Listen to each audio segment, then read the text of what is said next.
In this video, we are going to talk about Unit 20 of MSO 001, and after analyzing all the question paper, I have came across following questions, that is citizenship, historical perspective, global and nation state citizenship.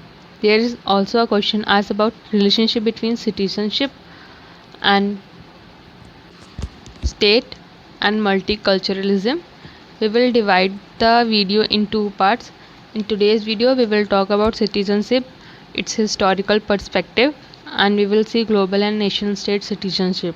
In next video, we will see relationship between state and citizenship and relationship between citizenship and multiculturalism.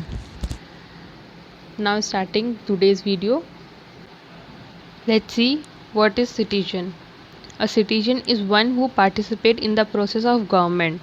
In a democratic society, there is two-way traffic between citizen and government. Government demands certain duties and admits some from citizen. These are the rights that are given to the citizens. Citizens have political rights. Individual is active and not passive. In a nation state, there live citizens and aliens. The aliens are ruled by laws but have no political rights. Non-democratic have rulers and subjects. For example, in feudal state or Nazi Germany, the colonial state is also a good example for alien. Citizenship is being defined as the legal status of membership in a political community. It is evaluated from Greek city-state to modern world.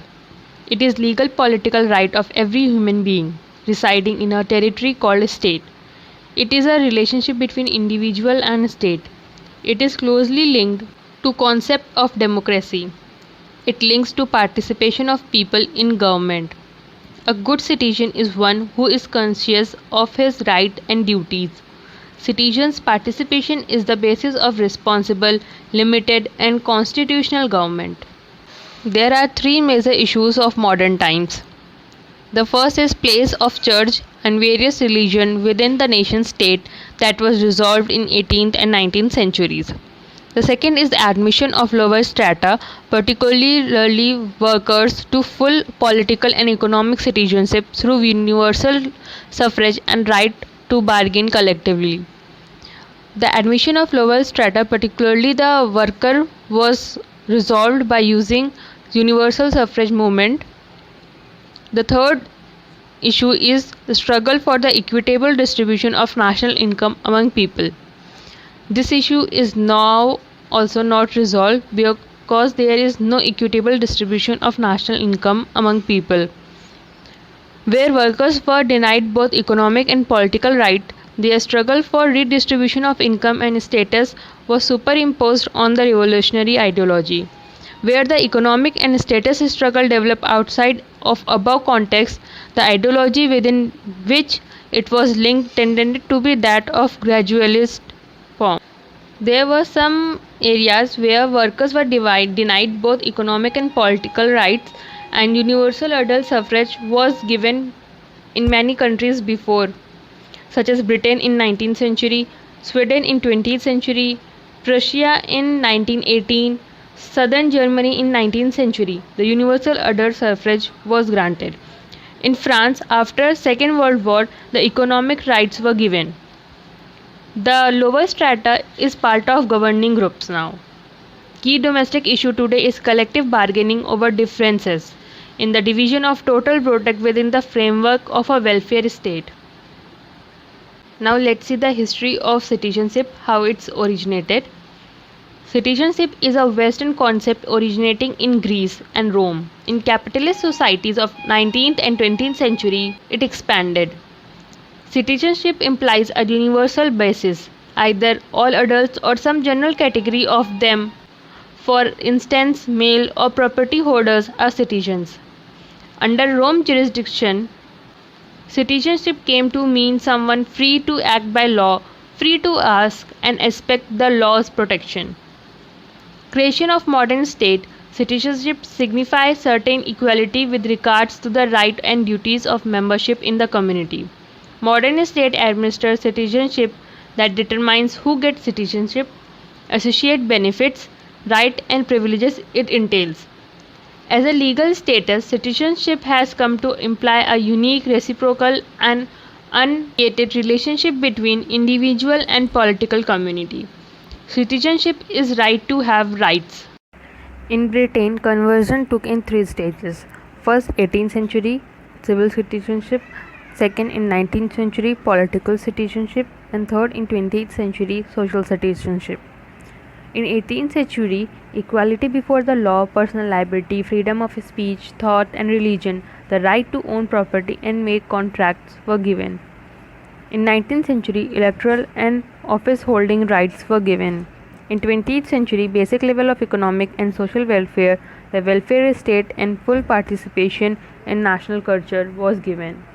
British sociologist T.H. Marshall have defined citizenship as a status which is enjoyed by a person who is full member of a community. Citizenship has three components, that is civil, political and social, that we have discussed above. In historical context, citizen was any member of city, but in classical Greece, citizenship was limited to freemen with rights to participate in political debate because they served military. Citizenship got expanded with democratization to include a wider definition of the citizen regardless of sex, age, or ethnicity. This concept got revived in context of modern state during French and American Revolution. The three components of citizenship are civil right, political citizenship, and social citizenship. The civil right is necessary for individual freedoms. Institutionalization is law code.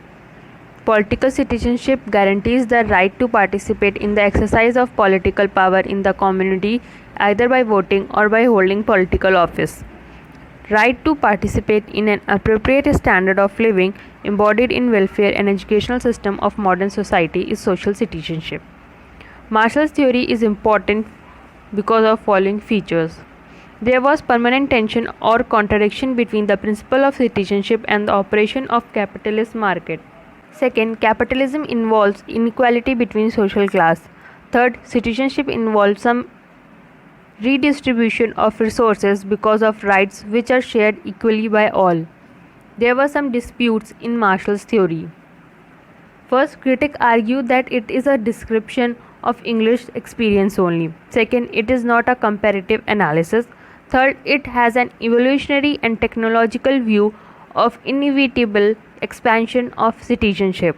Third, it does not examine social process which undermine citizenship. Next is it does not address gender difference. It also fails to address other type of citizenship such as economic citizenship. And lastly, it is not a clear picture about the cause of expansion of citizenship.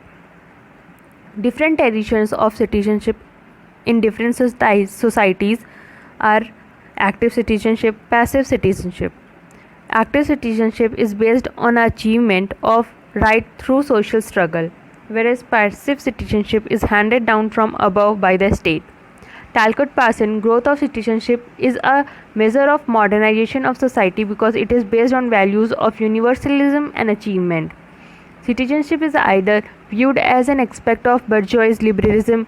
It involved a conservative view of social participation, a feature of radical democratic politics. It is either dismissed as mere reform or regarded as fundamental plank of democracy. Certain rights and duties are given to citizenship. Harold J. Lasky asserts that every state is known by the right that it maintains. Right and duties are two aspects of same coin. The twofold relationship between right and duties are: first, every right implies a corresponding duty, and second, right is a means to promotion of general welfare. Rights and duties are correlated. Now let's discuss about global citizenship. In a globalized world where technology and trade are creating transnational communities, global citizenship is the beginning of process that will obliterate box identities defined by blood and soil.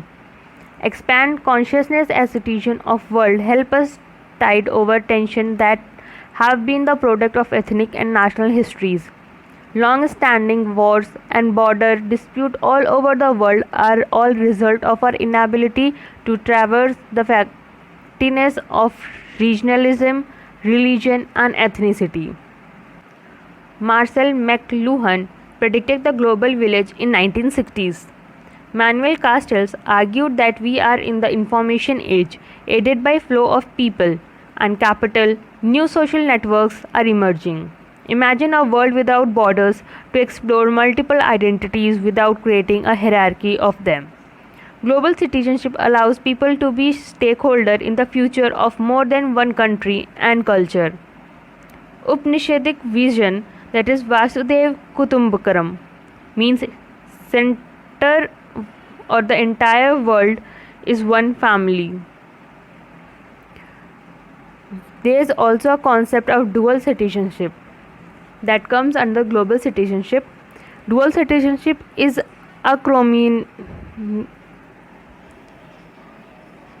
anachronism in today's globalized world. It is not about giving up your own ethnic or cultural identity.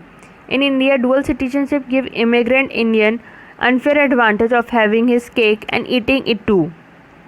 Local residents have heat burn. Indentured laborers were not forced to migrate. They were well educated, well off professionals who chose to go elsewhere because it was more comfortable and lucrative. They hold in their country of origin because the truth is dual citizenship is all about material benefit and convenience. There is no emotional attachment in homeland. For example, the NRIs, we all are aware the benefit that they get, and it's only because of dual citizenship. Now let's see how nation state and citizenship is related. State is a political organization that exists in society. State pursues its objective mainly through law and the coercive force behind it. State have pervasive impact and predominant role because universality, people relationship with the state are known as citizen. Third, they have expanding scope of activities, and fourth, they use of coercion force to employ its objective. For example, police, defense forces, bureaucracy, and many more. Sometimes law may compel a person to do what his conscience forbids him do, and vice versa. There may be issue of morality, sentiments, social values, or mankind. Issue of relationship between state and citizen have been matters of genuine concern and endless controversy. As we have already talked about citizenship, the citizenship is an absolute concept since its cause. The nation state itself became absolute. Traditional theories of democracy, liberalism, and civil society leads to changing relationship between individual community and states in the world in which nation state is influenced by supranational institutions. Globalization is replacing state citizenship with universal conception of human rights.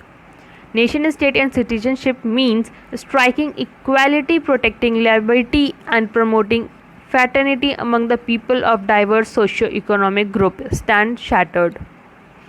Basic assumption of hyphenated concept of nation state are contested by emergent global reality of ethno-national movement, assertion of minority for the identity and rights, and a strong politics of identity and politics of representation. Nation state is Eurocentric construct.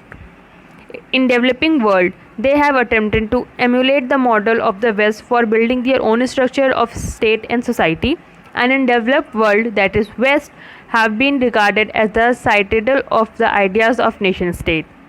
Language and territory are the main basis of nation formation. Religion is not an authentic basis of nation formation and national identity. We will end this video today, and in next video we will talk about relationship between state and citizenship and relationship between citizenship and multiculturalism. Please like, share, subscribe and comment for any query. Thank you.